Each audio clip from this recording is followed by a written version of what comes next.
తెలుగు వాళ్ళు ఎక్కడున్నా ఎదుటి వ్యక్తి ఆకలితో ఉన్నాడంటే ఆడు కడుపు నింతేనే గానీ మన కడుపు నిండదండి. ఈ రోజు మనోడు చేసిన పనికి మా కడుపు పగిలేలా తిన్నాం మేమందరం కూడా. హాయ్ ఫ్రెండ్స్ అందరికి, మన అమ్మ నాన్న పెళ్లి రోజు అయితే ఫ్యామిలీ మెంబర్స్ అందరం కలిసి సాల్మీలో ఉన్న బేబీ క్యూ రెస్టారెంట్ కి అయితే వెళ్ళాము. ఇక్కడికి వచ్చేపాటికి మాకు ఫుడ్ అంతా రెడీగా ఉండాలని చెప్పేసి ముందుగానే ఆర్డర్ ఇచ్చాము. 2 చికెన్ ఫెహంలు, దాంతో పాటు ఒక మటన్ ఫెహము. చికెన్ ఫెహంలోకి మటన్ ఫెహంలోకి ఏమేమి ఇచ్చాడంటే ఒక 10-15 రోటీలు అయితే ఇచ్చాడు. దాంతో పాటు కొన్ని బంగాళదుంప చిప్స్, ఆనియన్స్, దాంతో పాటు స్పైసీగా తినడం కోసం పచ్చిమిర్చి అయితే ఇచ్చాడు. అసలే మన చాకల మీద ఉన్నామో ఒక్క నిమిషం కూడా లేట్ చేయకుండా ఫుడ్ మీద అయితే దండయాత్ర చేయడం మొదలెట్టేసాము. ఒకటి మొక్క తీసుకుని దాంట్లో చికెన్ ఫెహం పెట్టుకుని తింటా ఉంటే అబ్బబ్బబ్బా నెక్స్ట్ లెవెల్ అయితే ఉంది టేస్ట్.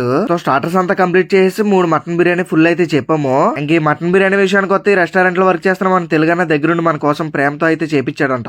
మటన్ బిర్యానీ అలా చూస్తుంటే నోరు ఊరిపోతుందండి. ఇంకా ఆగలేక గబగబా ముక్క తీసుకుని ముద్ద అయితే పెట్టేసుకున్నాను. ఇంకా టేస్ట్ విషయానికి వస్తే కోవిడ్ లో నెంబర్ 1 బిర్యానీ అని చెప్తాను నేనైతే. ఎందుకంటే బిర్యానీలో ఉండే మసాలా స్పైసీలే కాకుండా పచ్చిమిర్చి చేయించి మరీ స్పెషల్ గా చేపించాడంట. ఇంకా మా ఊళ్ళందరూ మా కోసం ఎంతో స్పెషల్ గా ప్రేమగా చేపించడానికి నీకు చాలా థ్యాంక్స్ తమ్ముడని చెప్పేసి ఒక్క మెతుకు కూడా వదలకుండా మొత్తం ఖాళీ చేస్తారు. మనం కడుపు నిండా దీన్ని కొంతసేపు అలా శాత తీర్చుకుని మీరు వర్క్ చేసే టైంలో మన తెలుగు వాళ్ళు ఎవరు వచ్చినా మీ ప్రేమతో కడుపు నింపమని చెప్పి థ్యాంక్స్